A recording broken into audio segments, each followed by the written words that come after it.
Boses ng mamamayan, Gusto ko sana yung bilang estudyante. iba't ibang opinyon ng taong bayan.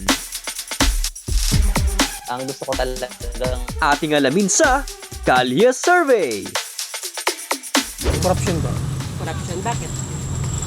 Nakikita naman po natin sa balita, sa TV.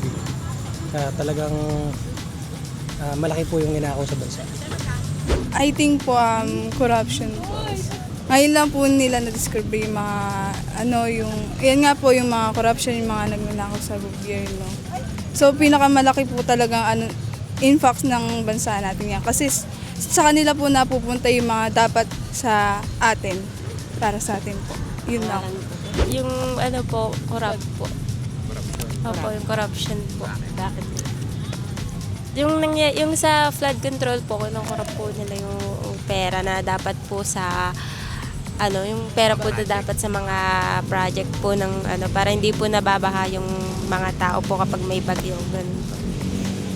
Sa flood control, imbis na ipagawa po ng iba't ibang proyekto, binubulsa po ng mga kurakot na bayan po. Mga korupsyon, mga ganyan. Sa mga namumuno sa bansa natin. Bakit kaya nagkakaroon? Sa mga namumuno yan, hindi natin masasabi ko anong... Kahit naman yung mga sa Bulacan, di ba? Yung mga senador, yung mga congressman. Nakakuha sila sa mga kwan. Sila namumuno di ba? No choice tayo dyan. Sa totoo lang, pera pong malaking problema. At yung sa nangyayari po ngayon sa panahon, marami pong corruption.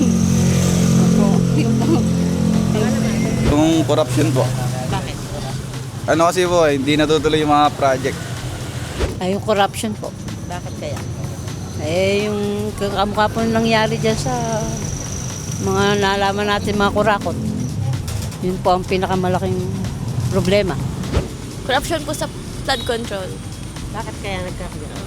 Dahil po sa yung mga nasa gobyerno, dahil hindi po nila ginagawa ng ayos yung mga project na dapat gawin. Flood control din po. Bakit kaya? Kasi po binubulsa po nila yung pera ng taong bayan. Ano po, corruption. Bakit kaya? Nababalita ma'am yung about dun sa may flood control. Kaya yun din po yung pinakamalaking problema yung kaya hindi rin po nasusolusyonan ng mga nakaupo po ngayon na dapat talaga. Yun yung tinututukan po nila ngayon. I think corruption. Bakit kaya? Sa corruption po kasi ma'am, sayang yung binabayad natin taxes. Sayang yung tinatrabaho natin throughout the day. And yun ma'am, actually madami akong nakikita ritong something na parang hindi siya dapat nakikita sa bansa natin. Dapat, yun lang ma'am. Boses ng mamamayan, Gusto ko sana yung bilang estudyante. iba't ibang opinyon ng taong bayan.